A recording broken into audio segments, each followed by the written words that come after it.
subscribed our channel, then click on subscribe and click on bell icon so that you will get notification for the new videos.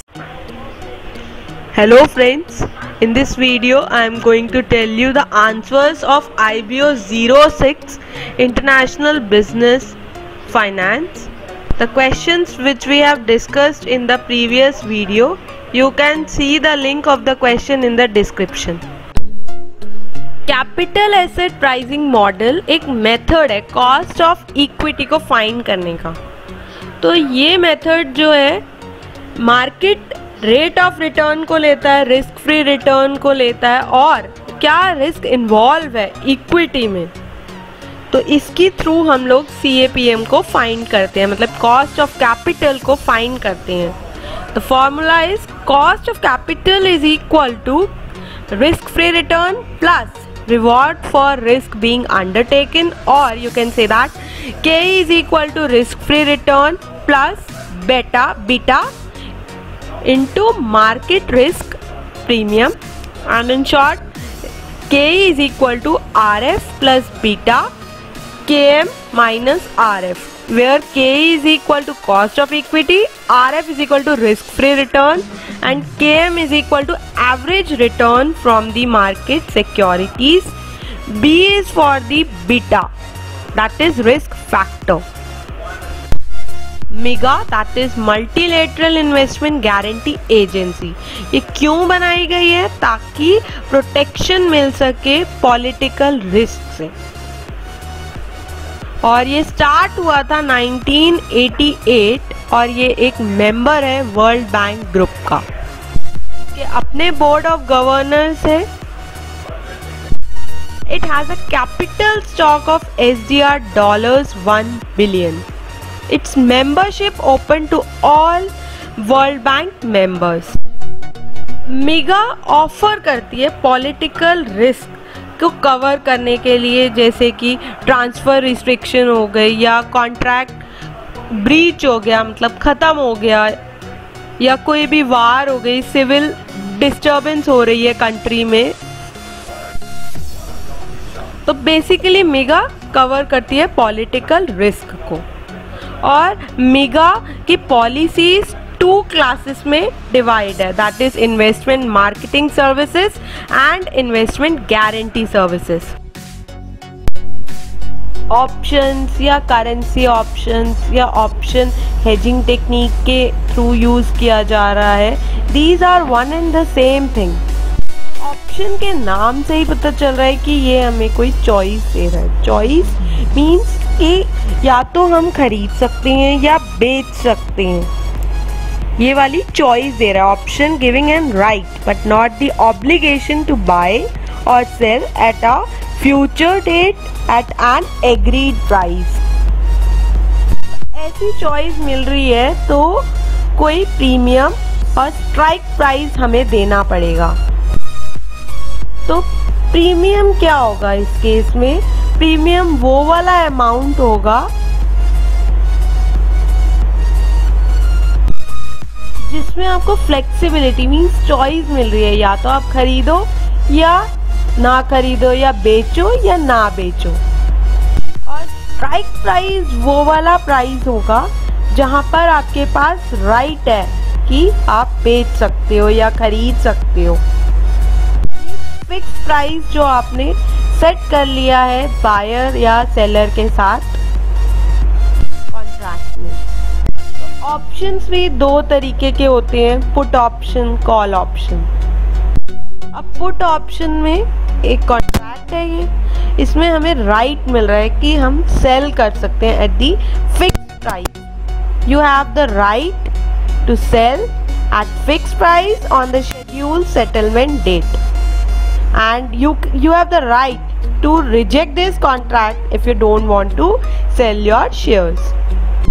And call option में क्या है? हमारे पास right है कि हम खरीद सकते हैं at the fixed price on the scheduled settlement date. अगर नहीं खरीदना चाहते तो कोई ज़रूरी नहीं है। So basically this was the concept of options. Treasury bill is a instrument of money market. Money market means जिसकी मैच्योरिटी 1 ईयर या 1 ईयर से कम की हो। ट्रेजरी बिल्स को इशू कौन करता है? Central government. There are no treasury bills issued by the state governments. These are basically government bills. The debt obligations of the government that have maturity of 1 year or less is called the treasury bills. At present, the government issues 3 types of treasury bills: 91 day, 182 day and 364 days. As the name suggests, 91 day treasury bills have the maturity day for 91 days. And it is auctioned on every Wednesday. 182 day treasury bill has the maturity for 182 days and it is auctioned on alternate Wednesday. The third one is 364 day treasury bill whose maturity is 364 days and it is auctioned on alternate Wednesday.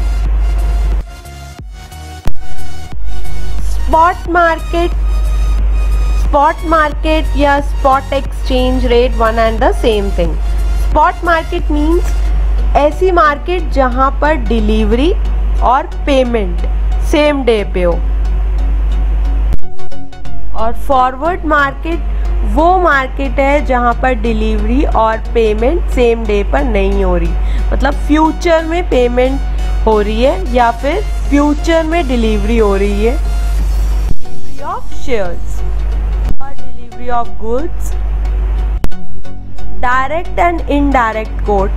This will explain you with the example. For example, $1 is equal to 50 rupees.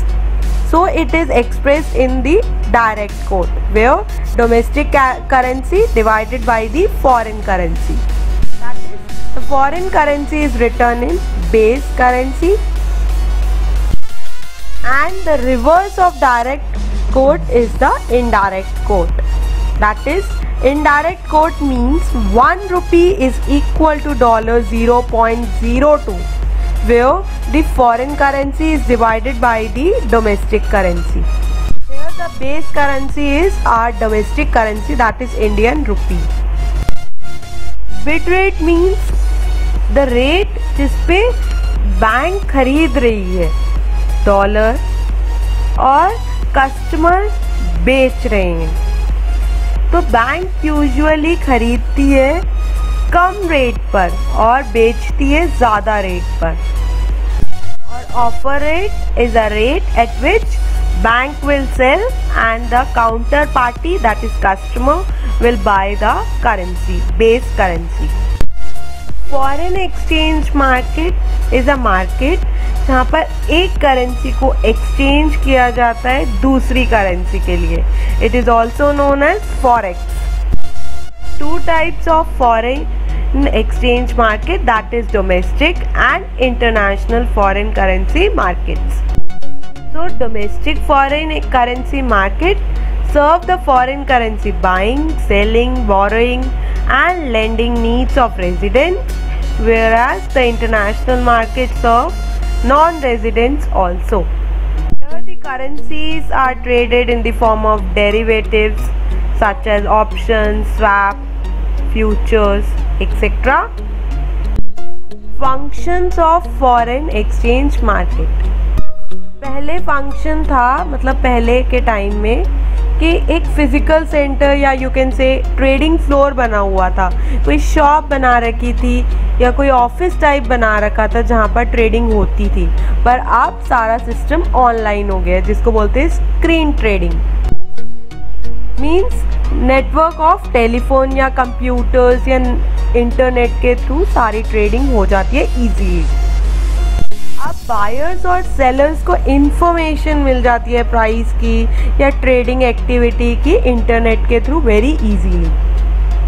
और dealers जो हैं अपना price set कर लेते हैं कि किस price पे बैंक जो है एक्सचेंज करेगी करेंसीज। ये सारी इंफॉर्मेशन प्रोवाइड हो जाती है बाय द कंप्यूटर नेटवर्क और ब्रोकर्स के through. Global foreign exchange market के 3 डीलिंग सेंटर्स हैं, that is London, New York and Tokyo, and the London is the main forex market centre. बहुत सारे प्लेयर्स हैं फॉरेन एक्सचेंज मार्केट के, जैसे कि commercial bank, investors, exporters, importers, tourist, nation central bank और non financial companies. Yield curve, yield means interest. तो yield curve जो है बताता है, कर्व है जो हमें बताता है कि इंटरेस्ट रेट चेंज होगा with the term to maturity of a loan और deposit. So basically yield curve is constructed from money market. As we know, the money market's maturity is for short term period, that is for the less than 1 year or 1 year, and the next one is the government bond yields for long term rates. So yield curve जो है upward sloping जब होता है तो उसे बोलते हैं classical या positive yield curve. It means interest rate higher होंगे for long term loan than short-term loans, and the downward sloping of yield curve is when the interest rate is lower. The interest rate is higher on the short-term loans than on long-term loans. The longer the maturity of loans, the higher the credit risk on the borrower, and the investment of the short-term maturities are easy to liquidate than the longer maturities.